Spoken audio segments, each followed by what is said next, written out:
Então, começando aqui uma série de vídeos com leituras dos textos do dramaturgo Marcos Fábio de Faria, o grande Marquinhos.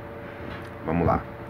Começando com A Verdade do Presidente que Construiu Sua Própria Legião, de Marcos Fábio de Faria. Foi até pouco cruenta a internada do presidente. Nada de ferimentos de guerra, artilharia pesada, atos corajosos para salvar o mundo, medalhas heróicas.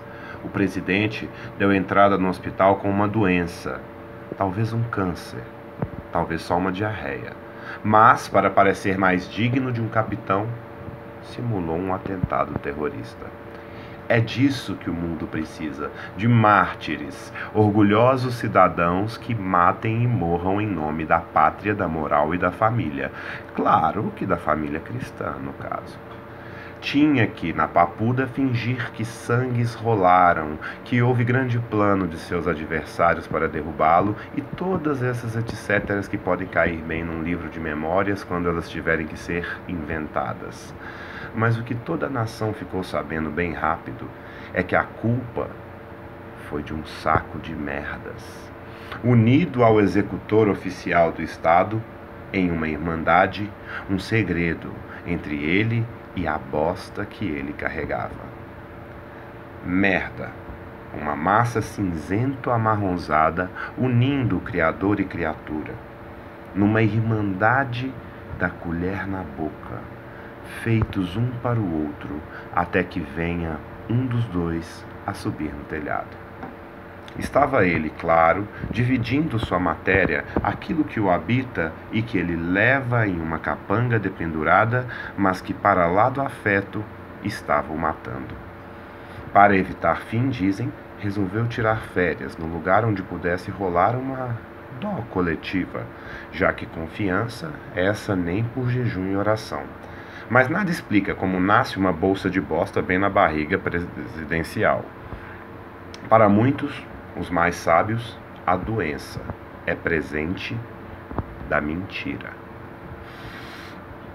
Na imaginação oficial do presidente estariam correntes de reza, novenas, cultos e tudo quanto há de bendizeres voltados à sua recuperação. Nada. Foi um limbo. E o país até se esqueceu de haver um presidente moribundo à frente do povo. Volta e meia, vinham até umas chamadas de atenção e provavelmente uns dízimos dados nos cantos do país em favor da reabilitação do presidente, mas também rezar para o quê, a fim de contas? Ninguém dos seus seguidores sabiam para o que orar. É muito estranho que um chefe de Estado dessa patente seja posto em esquecimento, pensava o presidente. O silêncio pairava. E dia após dia ele matutava como fazer, lembrar que ainda era o presidente, e chegou até mesmo a pagar uma bundinha, coisa que nenhum presidente no mundo havia feito para chamar a atenção. Mesmo porque de todas as regras governamentais, a de oficializar o cu nunca foi nem prevista em seu mandato, sendo inclusive o contrário na sua gestão, em que esse orifício estava sob ostensiva fiscalização. Nem o seu terço fiel, aquele que viviam orando para dar certo e que eram os B10 de todos os anos, resolveu convalescer com essa demonstração. Era muita gente que nem lembrava de que era possível uma nação sem presidente. Um terço, isso mesmo, foi o decisivo para o presidente sair de um senhor sem qualidades, na inércia, ao mando do que nunca soube fazer nada, para uma chacota envolta numa faixa verde-amarela. E eles estão sem dizer nada. Imaginem só, foram 3 décadas dedicadas a preparar-se, mas acometido pela asnice, deu-se melhor como pedreiro da escada social.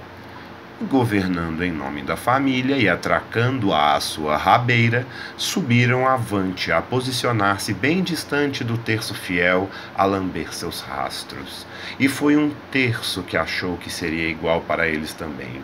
Também um terço foram os que seguiram um anjo despencado do céu.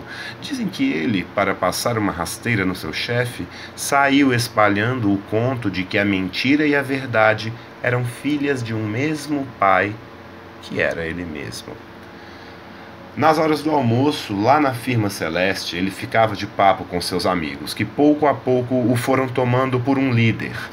Ele sabia que era pai da mentira, mas desejava também ter a verdade como sua cria. Não queria apenas roubar o pai, queria levar para si a filha. Naquele nascimento, disse o anjo, veio uma primogenitura siamesa e jurava era verdade essa informação. É tudo cria minha. Essas duas belezuras, se gabava o tal anjo, já que as duas eram uma lindeza. Todo mundo lá no céu sabia que a mentira e a verdade nasceram no mesmo dia, então se o anjo da luz disse que era assim, era então a mais pura verdade. Só que, de verdade, a história foi que depois de muitos tempos de Deus, a mentira brinca todo dia com a verdade. Que de tanto ouvir seu pai sobre a filha do chefe, queria também ser ela. Sempre tão bonita e desejada, bem tratada por todos. Então teve um dia que a mentira cismou de ser verídica, para então enganar a verdade.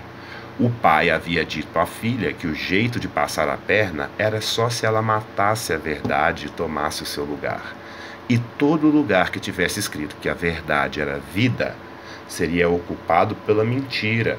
Mas ninguém iria saber. Já ambos saberiam, depois do reinar da farsa, um clone perfeitamente ajustado, e então era só ocultar os cadáveres. Mas como, pai? Perguntou a filha. Veja bem, eu também sou a imagem e semelhança do chefe disso tudo aqui, e foi ele quem disse. A mentira sabia que poderia ser uma dissimulação toda essa arquitetura tão simplista, pois se o outro era mesmo onisciente, ia descobrir fácil. Esse tal de ocultar cadáveres já tinha dado ruim lá com os filhos de Adão. Então, ele deu um jeito de mudar os planos. A ideia inicial era só trocar o alimento da verdade por estricnina. Só que, se a verdade apenas morresse e todo mundo ficasse sabendo, iria ser um bafo. E ao contrário de ficar em seu lugar, iria ser só mais uma mentira vagando por aí. E o que ela queria era muito mais. Queria era vingança. Não queria ninguém dizendo, nem no velório como a verdade estava bonita, nem depois como ela era boa. Então, a mentira resolveu trocar o veneno por ácido muriático, que era até mais em conta. A ideia era simples. Fingir que era uma sopa e tudo certo. Ela, então, já imaginava, rindo às escondidas, em como a verdade seria derretida por dentro até não sobrar nada, só uma poça no chão. Apesar de não serem nada amigas, a verdade e a mentira eram obrigadas a conviver. Essa coisa de pais forçarem os filhos a brincarem juntos, já que fazia parte da convivência. Daí, a mentira disse para a verdade que hoje elas brincariam de guisado e que ela iria cozinhar e a verdade iria comer. Olha que delícia essa sopa! Duvido que esteja boa, disse a verdade. Isso é só mais uma mentira para eu gostar. Verdade, está horrível, mas você disse que comeria. Você disse só meias verdades. Disse que está ruim e disse que eu comeria, o que não é verdade, disse a verdade. Verdade, mas se é verdade que estamos brincando, é verdade que você seria a que comeria e eu a que cozinharia. Verdade, mas outra verdade é que eu não vou comer só porque você disse a verdade, não é verdade? A mentira, cansada de tentar falar a verdade, viu o sangue subir pelas cabeças e, num ataque de nervos, jogou a sopa na cara da verdade, que na mesma hora ficou deformada. A verdade ficou tão feia que ninguém mais queria saber dela. Claro que o furdunço fez com que os pais entrassem em uma briga. Desse jeito, o anjo da luz, junto da sua filha, foram mandados para fora do estabelecimento celeste, e com ele foram expulsos 1/3 da população angelical, já que estes resolveram comprar a briga e ficar do lado do anjo da luz, que para eles era um líder. Depois disso, a bela mentira sai pelo mundo fingindo ser a verdade. E por ser realmente linda, todo mundo acredita que ela era a verdade verdadeira. Ainda que o presidente seja um cidadão com pouca sabedoria, ele percebeu bem aquilo que o convém. Antes de sua empreitada no mundo do executivo, ele já havia topado com a feia verdade nas tantas legislaturas que colecionou. Várias foram as vezes que ele teve que enfrentá-la. Em uma delas, estava armado com a mentira no corpo e um revólver na mão, dizendo que era para a própria segurança. Mas todo mundo sabia que era pura mentira. Ele queria mesmo era ser valente, uma verdade que ele nunca teve. Nesse mesmo dia, vieram os homens, roubaram sua arma e o deixou com duas verdades muito feias de sair contando por aí. A de que ele não poderia proteger-se a si mesmo, mesmo que portando uma arma, e de que ele sempre foi um cagão. Depois do episódio, ele aderiu de vez à Legião Caída, e assim adotou a beleza da mentira, já que com a verdade todos saberiam da sua capacidade inata para carregar carroças. E mentindo por um, mentido por milhões. Ele, aprendendo bem o caminho de desviar da verdade, passou ano após ano, na escondida e na miúda mesmo, foi amontoado e criando como aprendido com a mentira e o seu pai sua própria legião. De mentira em mentira ele chegou até o topo, num trabalho de 3 décadas, em que teve tempo de sobra para criar seu próprio terço. A legião, encantada por toda a mentira que habitava no presidente, tem a aparência da mais bela verdade que vivia em cada um daqueles que o levaram até onde ele está hoje. Foi se apaixonando pelas mais loucas palavras que saíam de sua boca.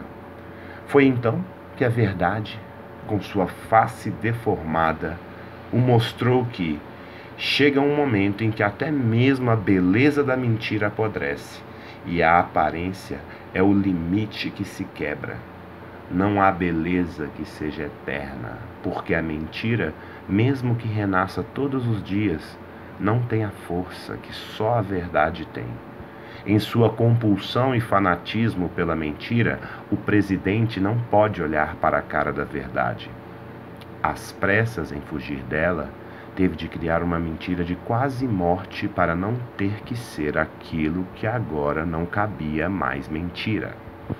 E fazendo-se de doente, deu entrada no hospital, sem nenhum heroísmo, sem lutas de guerra, sem as honrarias de um soldado que, como ele, sonhou um dia em seu mundo de mentiras. E por não ser verdade, a mentira de sua doença apodreceu, fazendo de seu corpo um expurgo de merdas. Pelo menos ele esteve alguma vez na vida diante da verdade. Isso que sempre o causou medo. É isso. Marcos Fábio de Faria.